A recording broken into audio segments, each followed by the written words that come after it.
Hey everyone, first of all I apologize if this goes off prematurely. It's been doing that at times. But this is a response. I don't have to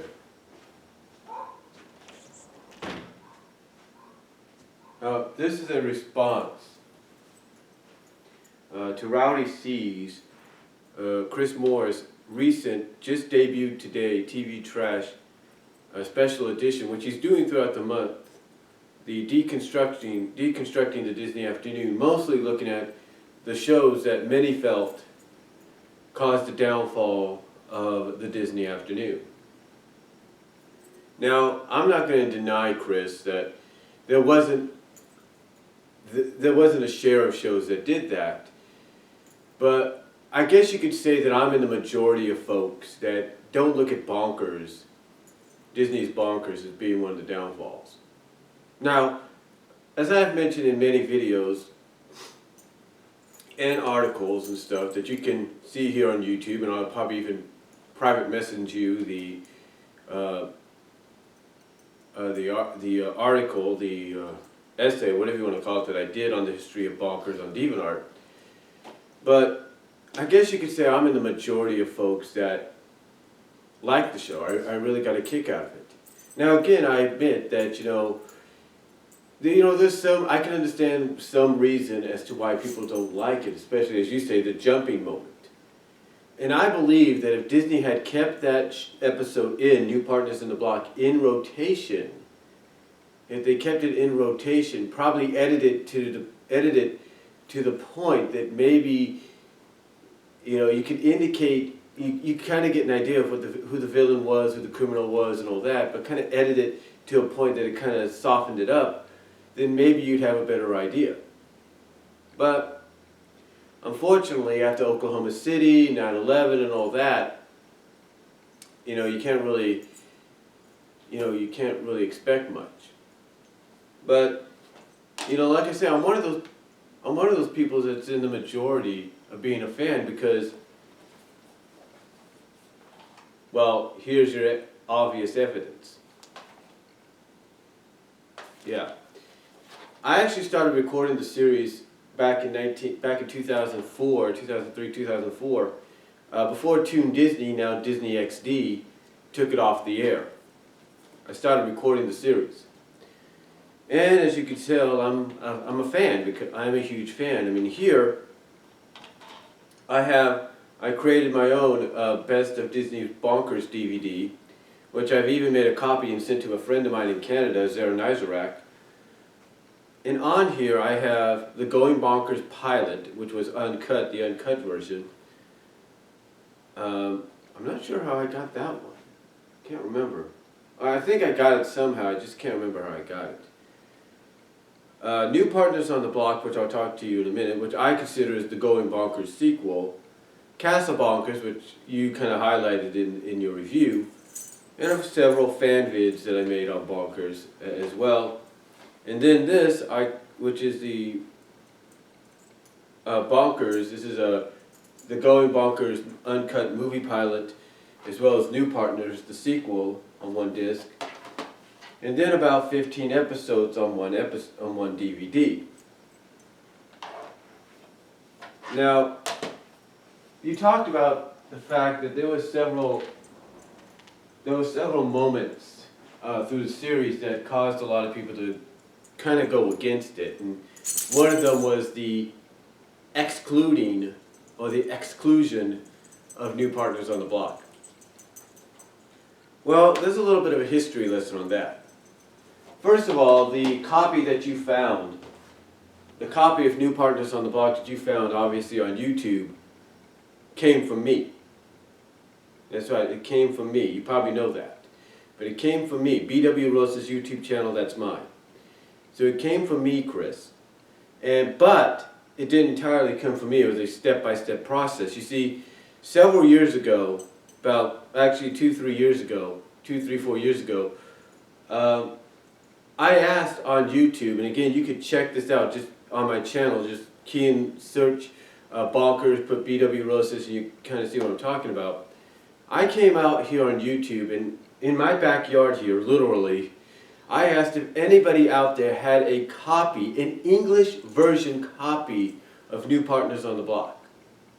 Because the only other animated version I saw of it was a Russian or German language, and the English language version that I had was off of an audio cassette that I recorded the series on. Long story short, the reason I had an audio cassette version of the series was due to the fact, not the series, but of the episode, was due to the fact that my VCR at the time had conked out. So when they re-aired it back in 1994, I couldn't watch it, I couldn't record it because basically,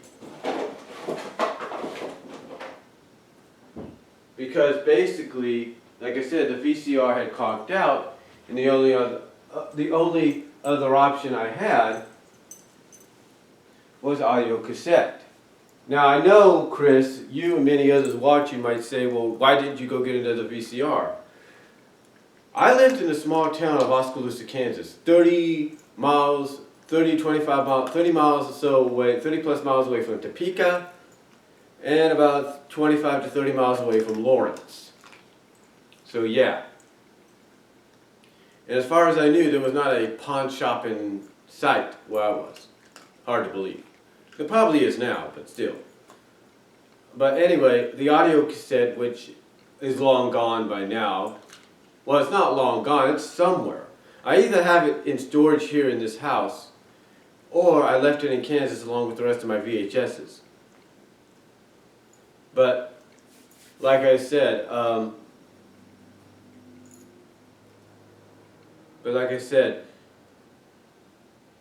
I basically recorded the audio portion of the episode because, like I said, VCR-wise I couldn't do it. And that's why for years I had always been wondering, does anybody ever have the English version? And finally, several years ago, a friend here on YouTube called Inquilet, I think that's her name, her link is in the description box if you click back on the video. She answered me back through private message and stuff, and after we worked things out, she sent me an actual VHS copy of the episode, along with several other episodes of other shows like Spider-Man and the X-Men and several others. Some that I've actually transferred over to DVD. But she sent me that, and when I first recorded or transferred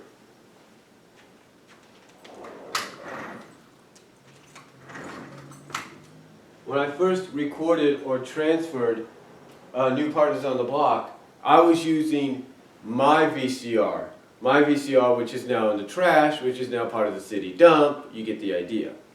So, later on, I used my mom's VCR DVD combo, which she got from a relative, and lo and behold, it actually came out a lot better. But still, the version that you got was from the VCR from my room, which was kind of on its last legs. It still recorded it and everything, but still, you kind of get the idea. But yeah, New Partners on the Block, that version, I apologize for it, Chris, came from my channel, and it came because instead of using my mom's VCR DVD combo, which I think she had at the time or didn't have at the time, I'm not really sure, it didn't come out as well. I mean, it came out, it's watchable and everything, as you noticed, but the colors and everything really just stood out. It's like, whoa, what the heck was this? Thankfully, the version that I got on the DVDs here look a lot better and clearer. And I know some people might say, well, why don't you upload those? Well, let's just put it this way. I could, but do you really want to risk anything? Anyway, long story short, that's why the quality of the New Partners on the Block episode that you got, or you found, isn't the best quality. But anyway, getting back on track here, I can understand a lot of what you said. And again, like I said, I can respect what some people have said about Bonkers and how they feel wasn't the best thing and it caused a decline. But I think, as I mentioned earlier, if Disney would have kept the New Partners on the Block episode in there somehow, maybe edited it, kind of kind of do what, American studios do when they bring over some Japanese animes and they re-edit and redub them. If they would have just re-edited it to the point that maybe we didn't see much of what made the episode controversial, or even if it was still controversial, still kept it in the lineup, then I don't think Bonkers would have gotten as much hate as it did.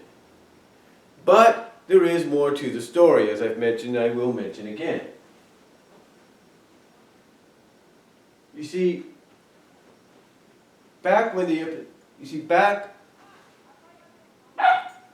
hold on.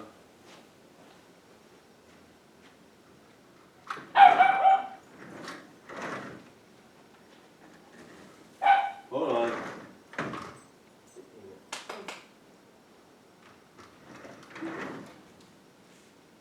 Hold on for a second. Gotta get my dog in. She's barking at the kids coming by. But anyway, like I said, had they kept it in some way, lightened it up, re-edited it, did whatever they could to keep it in the lineup,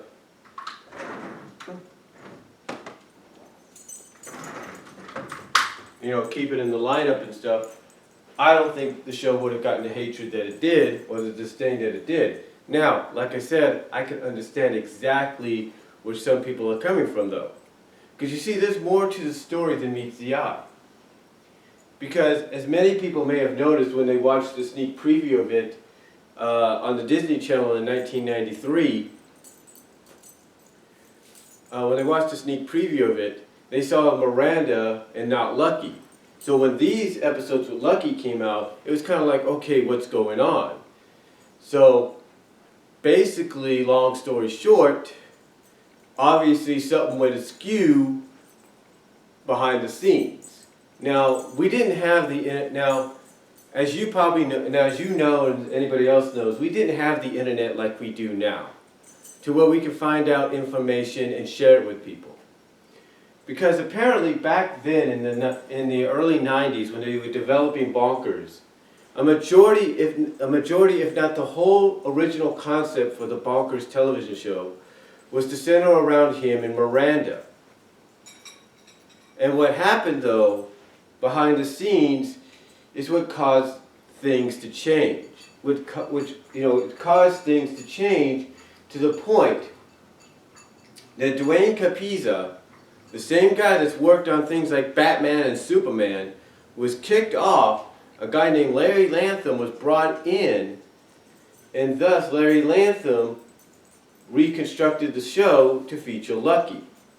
The only problem is Larry Lantham knew, as you mentioned, that there was going to be a huge continuity gap between the episodes with Lucky that he was doing and the eventual coming of syndicated airing and coming of the Miranda episodes.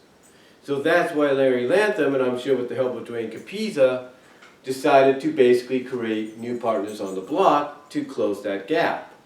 Now again, getting back to why Larry Lantham was brought in, basically behind the scenes, from what I understand, a majority of the series, like I mentioned, was supposed to be dedicated to Bonkers and Miranda. It was supposed to solely focus on them. Take everything from Raw Tunage, basically, and bring it into this universe, sort of in continuity, what have you. But what happened was a majority of the episodes, because it was going to get a traditional 65 episode run, the original concept, but what happened was a majority of the Miranda episodes, with the exception of 19 of them,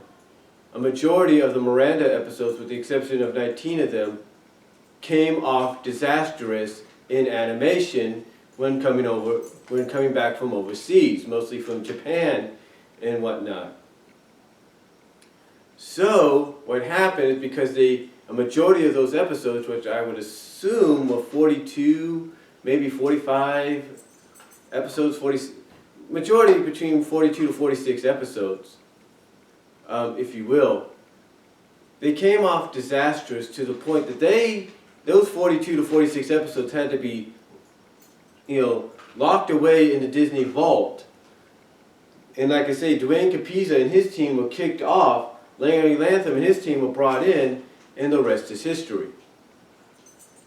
Now, as I've mentioned in other videos, and I've even mentioned in the articles I've done, I give Dwayne Capizza all the credit in the world. Not Dwayne Capizza, but Larry Lantham all the credit in the world. The reason being is because he did an origin story, which we weren't sure or not we were going to get with the Miranda episodes. But he did an origin story, like you said, that tied into the Raw Tunage show, which, by the way, did not premiere in the spring of 1993, but premiered in the fall of 1992, with the very first Bonkers animated short based in this continuity, Pedal to the Metal, being, debuting, I think about a month or so earlier, as a 7-minute featurette before Three Ninjas in theaters. That's right, Bonkers' actual debut, Chris, came in 1992 in the Pedal to the Metal cartoon, in the Pedal to the Metal 7-minute cartoon short, as a theatrical featurette shown before Three Ninjas. There's a little trivia for you there. But anyway, like I said, long story short, I give Larry Lantham the credit for tying that all together, and ironically, it was the Pedal to the Metal short that they were portraying, they were acting in, before they got fired in the first episode in the Going Bonkers pilot. That was the actual, they were actually acting out, filming, from a continuity standpoint, Pedal to the Metal, the theatrical featurette that was in theaters the year before Three Ninjas. But of course, that also led to it being shown as Raw Tunage, part of Raw Tunage, later on, a few months later, and then of course Bonkers on Raw Tunage. So basically the thing is, Chris, and anybody else watching, yes, there's a lot of things that happen behind the scenes. Like I mentioned, that caused a lot of fans to turn against it, and mostly because of the fact that, as you said, there probably wasn't much originality. Now, I'm sure Larry Lantham didn't mean for the similarities between Roger Rabbit and Bonkers to be made. But I think what he was doing was trying to draw upon inspiration, and Roger Rabbit, being about 5 years old at that time, was the inspiration he needed. Because let's face it, Cool World was just coming out, I think around that time, so he couldn't get inspiration from that. And Roger Rabbit was the only other movie or franchise that had this kind of similar concept. Now, it's hard to say what they would have done with it's hard to say of what kind of episodes we would have gotten had they kept going with the Miranda route. But something tells me, just by watching some of the episodes just watching the 19 episodes that survived, something tells me that we would have gotten a Christmas episode with all the characters from Bonkers, Miranda, Grading, Fondier, Jitters, Grumbles. We would have gotten them. We probably would have gotten an origin story of how they came together as a team. Because when you look at Witless to the Witless to the prosecution, or was it Witless to the prosecution, whatever the episode is, when Miranda has to hide out in Bonkers' apartment, you see a photograph of her. You see her holding up in one scene a photograph of her and Bonkers shaking hands in front of a police car. So you kind of get the indication that there was an origin episode, an origin story, a pilot planned and made. The only problem, like I said, is it was probably among the 42 to 46 episodes that came off disastrous and had to be trashed, or, in most likely scenarios, as I've read online, put into the Disney vault, never to see the light of day. So you can kind of see that there was potential for what would have been the Miranda episodes had they stayed in that route. Now, had they gone in the Miranda route, would we have gotten more of the characters from Jetters, Grumbles, and Fawn involved in the story?